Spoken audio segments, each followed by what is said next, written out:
Hello and welcome to World of Zwift, back by popular demand, thank you Mum, for a brand new series of Watopia's most popular weekly magazine show.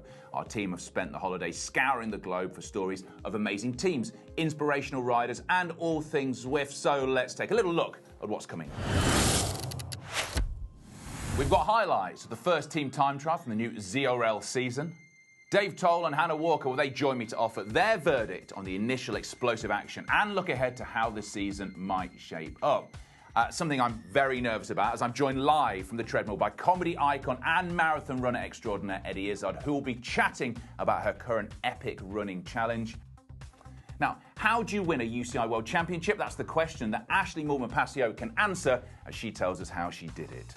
And a new year means new features, so today, lead game designer Wes Salmon brings us the skinny on everything in the latest game release and a small but perfectly formed feature we're calling the Inside Line.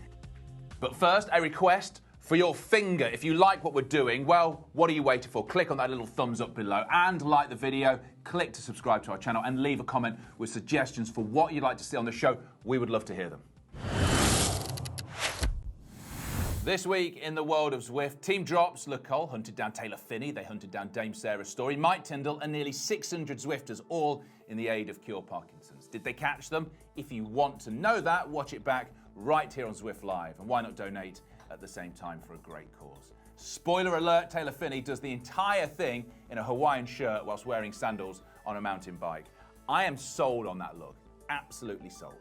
In the ZRL Premier Division, we have new teams, 10 of them to be precise, and I know so many new riders to follow, so many new potential winners to crown, and importantly, so many new kits. Now, anyone who knows me knows I love a good kit, and we've got some killer additions, absolutely killer additions. ATP Racing, who have gone nuclear with atoms, pink stripes, and what seems to be a tiny little bear peeking out of their jersey pocket. There's an amazing story behind that bear, but you'll have to bear with me to hear why. Big pause, later on in the series. We're 4 stages into the Tour de Zwift 2021. Fay Flats, World Champ routes, the high mountains and my personal favourite, the scenic routes, have all been wonderful stops on my own personal Tour de Zwift so far. And I don't know about you, but travelling vicariously around the world we call Watopia and beyond in these times of lockdown has satisfied a little, just a little, of my latent wanderlust. I've loved it, absolutely loved it. Still to come, after parties, rolling routes, the jungle, and a nice little city break in London, Paris, or New York. I, for one, cannot wait.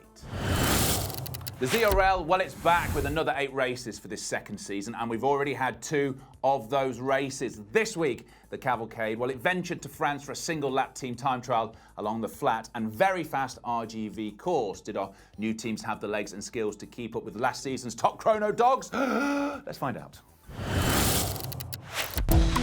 Week 2 today, the teams face a team time trial on the French RGV route. 24.68 kilometres, 133 metres of elevation. With only 3 riders, Vision E-Racing have really got their work cut out. Saris and the Pros Closet have really got a good formation. The Swedish Zwift has actually passed Aeolian, so it's our first catch of the night. I race like a girl now. Had a very, very good performance last week. I know. Look at what's happening. They are catching Canyon Esports. This is a phenomenal ride by the women in red. Sensational riding there. Really demoralising for Canyon Esports. 2024. You can see a team just up ahead of them as we go through these S's. Lieberman, During and Kolczynski, they have indeed made the catch. I know, absolutely flying round this course. To be able to have all 5 riders still together after a phenomenal performance to catch Canyon Esports. Canyon just crossing the line as well there. Great to see some of the teams bounce back from the disappointment of the first points race in Richmond. We've got a lot to look forward to in the men's team time trial on the French RGV route. Team Aero, they are the first team off the start ramp. The men in red, Team Draft. Another team that is looking to start climbing the ladder. If the Danish riders had a chance to order up their perfect course, we're racing on it right now. 3 teams there within 10 seconds. This is the Legion of LA. They've got a pretty nice formation there. What a time by the Kirkmare team at the moment, then. That's a bit of a surprise. This is Kirkmare at the moment. They are ripping up this virtual tarmac. The Legion of Los Angeles still second place. The Zwift Warriors still holding on to third place. Kirkmare, what a ride from the team that have moved up into the Premier Division. The last 4 teams separated by just a second. This is the Legion of Los Angeles here, thundering down the finishing straight. Second. Just 1.5 seconds back. P.O. Auto on top of the table. P.O. Auto Ceramic Speed win, so 2 wins from 2. What a performance by Kirkmare as well. Superb ride by Canyon Esports to round out the podium. That was breathless stuff. Joining me now to pick over the action from Monday night, live and direct, straight from his wattage cottage, or as I like to call it, wattage cottage, is the one, the only, Dave Toll. Dave, how are you? Awesome. Thanks, OJ. Great to have you with us. And only just recovered from calling this week's women's TT is Hannah Walker. Hey, Hannah. Hey, OJ, how's it going? Oh, it's going good. Great to have you both with me right now. Dave, let's get straight into this. New teams, how are they getting on? Really well, I must say. A little bit of stumbling out of the block, OJ, but as far as our team time trial went, we saw a lot of those squads stepping up. Kirkmare comes to mind. They ended up second. The Legion of LA team, they really upped their game. So, yeah, it was exciting for the teams that had potential. They're starting to show it. It's always great to see more UCI-registered teams, these World Tour teams, coming in and racing on Zwift and also not having it their own way. Yeah, well, I agree. It shows you, gives the platform legitimacy, I would say. You've got to learn how to race in the esports world for sure. And you saw that steep learning curve being crested now. Legion of LA is a great example of that. They were a team that struggled in season 1, let's be honest. Well, they stepped up and delivered in season 2 and recruiting top talent, riders like Freddie Ovitt coming onto the squad, Alec Cowan coming over as well. Made a big difference. Racers who have e-racing experience have an impact. And we saw that at the World Championships. Hannah, we're 2 weeks into this new season, this second season of the Zwift Premier League. What are the stories coming out of the women's division? Well, I'm thoroughly impressed with the likes of Canyon Esports. They've got young rider Cécile Lejeune stepping up. She's been having a fantastic few races in this season. She stepped up from their development squad now into their elite squad in the Premier Division. Fantastic. But I think as a whole, Hino, the tactics, the strength and depth they've got within the team throughout all the disciplines, the way that they race and come into the racing, the likes of the points race last week in Richmond, tore it up. You know, it was a completely different race to what we saw in the men's, where that more or less ended in a bunch sprint. The women's was shattered to pieces. So I think we're in for a very exciting second series. Okay, I'm going to put you right on the spot here so I can come back to this when we get to the end of the 8th round, the 8th week. Who's going to win overall in the women? Dave, let me hear you on record first. Who's going to win in the women? Is it Hino? Can we look past Hino? I wish I could say yes, but I mean, at this point, no one's cracked that code. Some of the teams are getting closer, though. I hope that when Tibco gets it all put together, as they kind of work into their, even though it's season 2, this is their first real ZRL season. I'm expecting big things from them. And 2024 is one rider away from getting it. Well, you watch their team time trial. They are tacticians out there. So they're close, and we'll see what happens. A lot of things can change week by week. On the men's side of things, P.O. Auto have been fantastic, and they certainly stepped up and not only are challenging Canyon, they've got Canyon on the back foot now. So that super squad that was Canyon has now got to worry about this Danish monster team, P.O. Auto. And I don't know, they might, much like Hino, that distribution of power is perfect on that P.O. Auto squad. They're going to be tough to beat in any of the team time trials. And remembering that the Danes had 2 riders up in the top 3 at the World Championship. So they're going to not struggle at all in the scratch races as well. It's going to be an absolutely brilliant season. So there you go, Hannah. He goes for P.O. Auto in the men's and Hino in the women's. Are you going to disagree with that? Who do you think is going to win in both those? I think in the women's, it is going to be very tight. As Dave said before, no one's cracked that winning code of Hino. However, in the points races, Canyon Esports in the women's side, are very, very strong. And with more points races this season and only 3 team time trials, that could give them that upper hand. So I think with their consistency, keep it going. I think they could be a team to challenge Hino for season 2. And Dave, I have to agree with you, Pio Auto in the men's, running away with it. I think they've just got the strength and depth throughout. So Hannah, just so I've got this right, are you saying that Canyon Esports are going to win the women's division?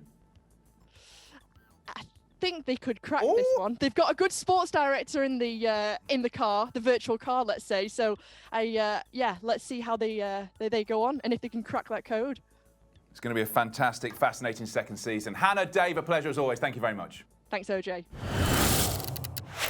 It feels like a billion years ago, but it was actually last month. December 2020 saw the first ever UCI Cycling Esports World Championships and a majestic win for South African road champion Ashley Pasio. And we headed out to Ashleigh cycling paradise near Girona to find out a bit more about how she managed to grab the win from some serious competition and what now lies ahead.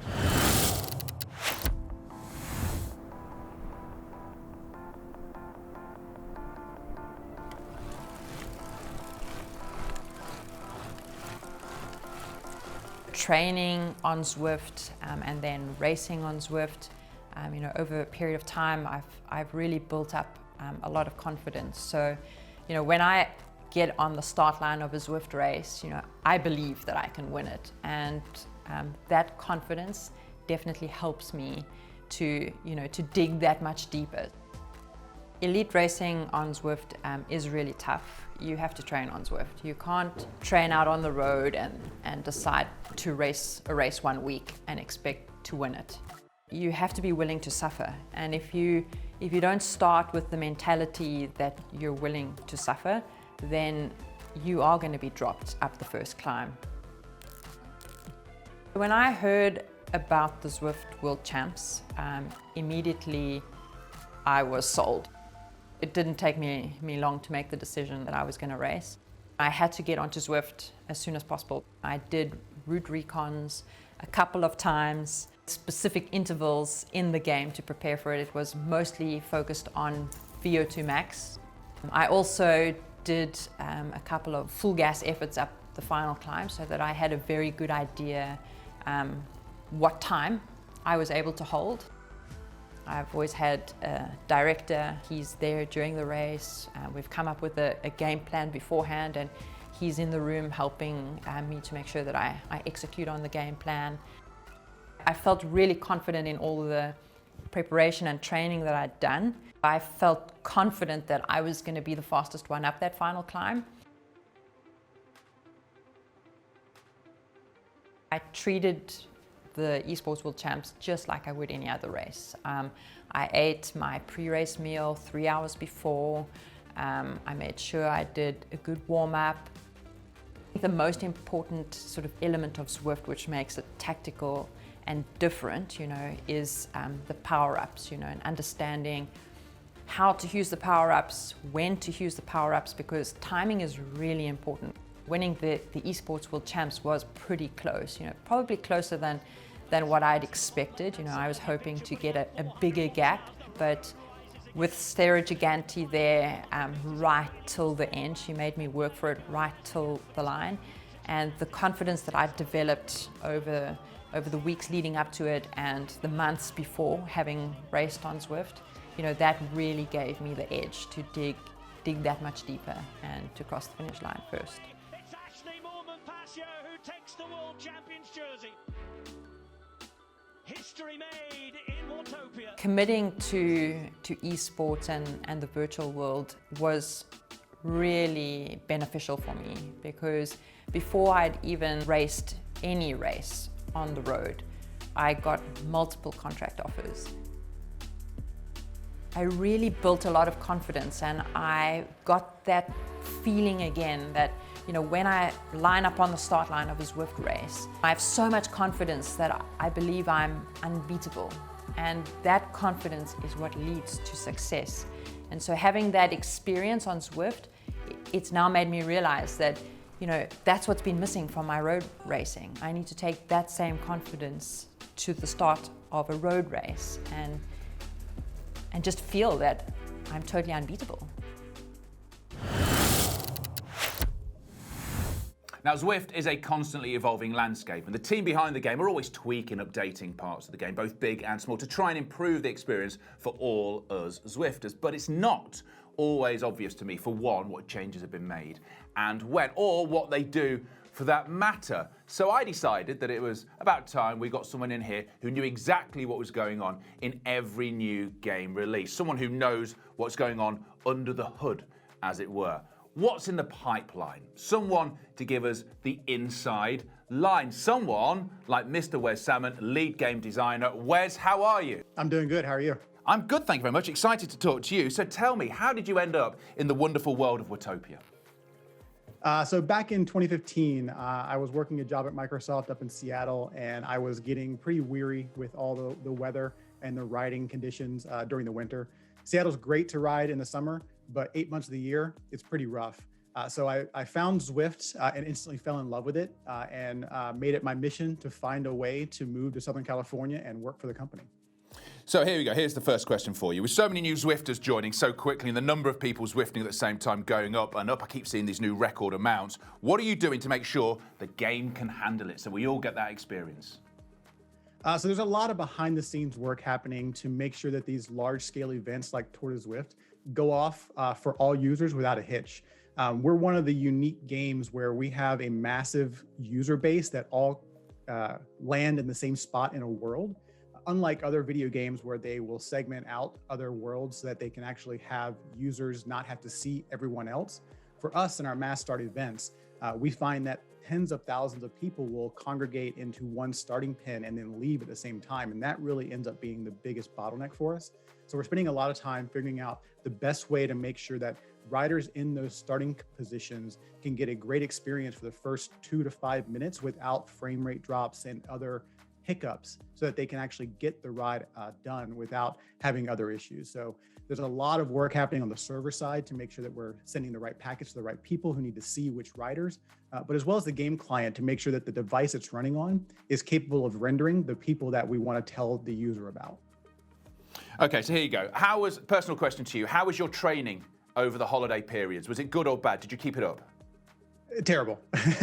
I'm way behind. Mine wasn't the best, but it was still overindulgence and I didn't hit everything I wanted to do.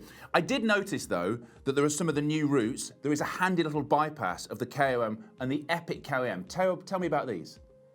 Yeah, so the great thing about these bypasses is that, one, they connect roads that people already love in Zwift, but they give people options on those days when they're not feeling so great and they want to actually take the route that they love going up the KOM, but their legs just aren't in it for that climb that day. So the bypasses allow them to create a little bit of variety in the routes they already love and make a decision real time on whether or not they're feeling like they want to go for the KOM or they want to actually just turn around and head back into town without having to do a U-turn on the road. So these bypasses and these shortcuts really give people those options. And one of my favorite ones actually is not necessarily a bypass of any climb.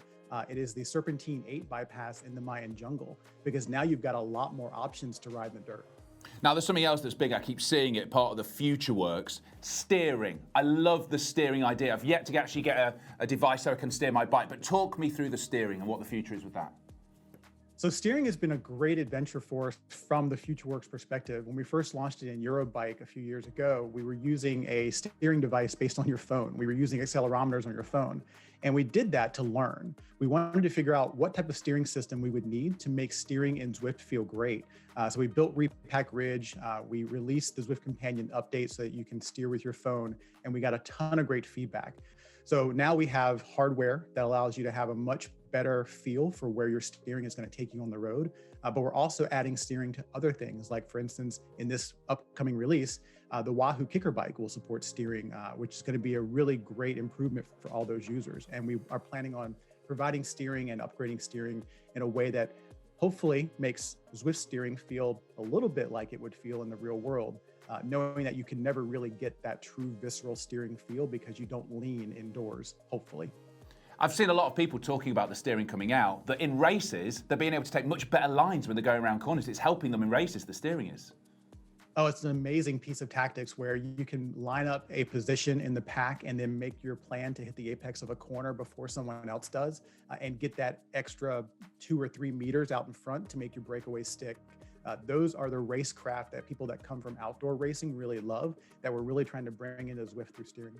Well, Wes, it's been a pleasure talking to you. Thank you so much for taking the time. I love all these updates, so thank you so much, and we'll see you next time there's a big one. Thank you so much. It's time for the very first Rider Recon of 2021, and we're in some very capable hands for this one. It's Zwift's own Rahsaan Bahati. Rahsaan, take it away.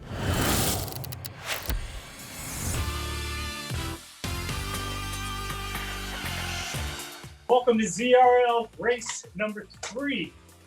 Takes us all the way to Innsbruck, Austria, where you'll be racing on a really tough and demanding course. We're doing 3 laps in the city before we go up to the countryside and finish on the hilltop. With 5K into the race, you're going to find yourself on the city climb that is extremely steep. So keep in mind, you're only going to have 5 kilometers to warm up and get yourself going. This thing kicks up 7, 8, 9% before you start screaming downhill again. Make sure you learn the course. Learn where you can coast a little bit, soft pedal, and where you have to ride hard.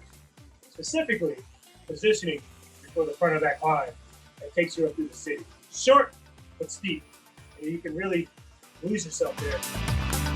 So right at 6.5 kilometers in, you're going to be going through the city. Really nice water to the right. You're going to be screaming through some really cool downtown areas. Setting up your team. Maybe you want to go for the sprint points early and don't worry about the finish. Or maybe you do want the finish. You got to be very strategic in this because you get a little bit of flat, a little bit of fast, and a little bit of climbing. So now you have that run up to the base of the climb. You go underneath the freeway and you're on the climb.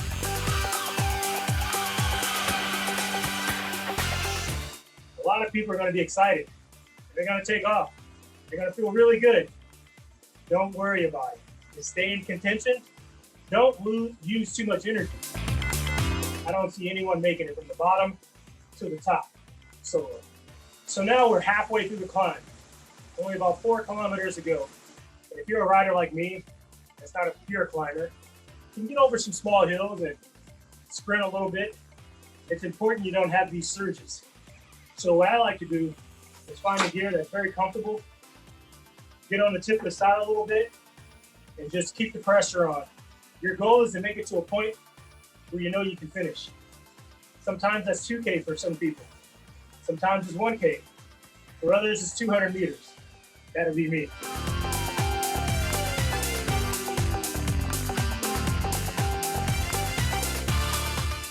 There it was. Made it to the top. Like I said, it was a tough climb. I'm out of breath. I think you will be too.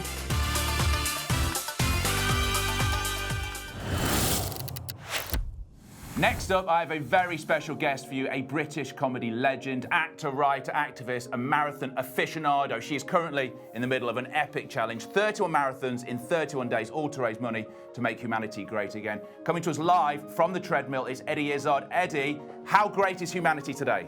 Humanity could be getting very great because we got Joe Biden becoming president today, so that will really help, I think, humanity. And as regards my thing, I'm on marathon 20, so out of 31. And if you look at it, I mean, my body is kind of falling apart. My body, legs are falling apart. Body is exhausted. Brain is very tired, but I'm getting there. And if I can get to 20, I can probably get to 31. That's what I'm thinking. So how are the toes? I've seen some rather funky photos of toes. You said your body's falling apart. Yes, you're using American funky there, which means not very good, whereas British funky goes, hey, your toes are looking... Hey, how funky are those toes? Middle toenail on the left foot is lifting up and looks like it wants to come off. It ballooned up with fluid and it looked like it's going to explode, so that's not nice. And I'm doing a gig at 7 p.m. every evening after the show. That's the weird thing. Stand-up gig when I finish this. You're running all of these marathons on Zwift. You're talking at the same time as running, which, may I say, is an unbelievable skill considering how far you're going and you've got a stand-up gig this evening. Fellow Zwifters are running alongside you. How much has that helped you? That is wonderful. We have, I think, if people are watching the screen, I'm not sure what they can see if they're watching your screen, but they've got the Zwift channel. I can see at the top of the screen ahead of me. It's down here in front, and they're wearing blue shirts to sort of match my blue shirts, my blue top, and I believe even a kit's going to come out, Make Humanity Great Again kit, which will be wonderful. So we're running along, and they're all a lot of them turn up every day to help me start, help me finish, and they're being very helpful, and they chat to each other. And I think they have my stream on so they can hear me talking, because sometimes I just don't have the energy to do the messages. You know, it's difficult to message, but I have been trying to teach people, you know, to do the auto dictating. You know, if you tap within the box to send a message, you can tap the microphone and dictate a message, because it's easier on the bikes and harder if you're running, you know, endless hours on the treadmill. And my teenage self would never forgive me if I didn't ask you the question, cake or death? Well, or is my answer to that. You said cake or death, and I choose or. We're at the cake. It's the French for gold, see. So cake is okay, but it's fattening. Death is not good. But or, as a choice, is actually the word or means gold in French. So that's going to be my answer to that question. Eddie, it's been an absolute privilege to talk to you. What you're doing is amazing. I love the fact you're making humanity great again. Bon chance for the rest of the marathons and the gigs as well. Thank you so much for your time. Thank you. Can I just tell people, go to eddyizzard.com if they wish to donate. That is supposed to go to eddyizzard.com, all the details of that. Making a donation is super easy from anywhere in the world. All you need to do is just go to eddyizzard.com and hit the donate button to give as much as you can via our crowd-funded site. Or if you have a UK phone, send a text instead. To donate £10, just text the word 10 to 70810. To donate £20, just text the word 20 to 70810. And there you have it. The first week back is done and dusted. Next week, we've got another rider profile with a world champ. And of course, we'll have all the highlights and the analysis from the ZRL. That's it. We'll see you next time. Ride on.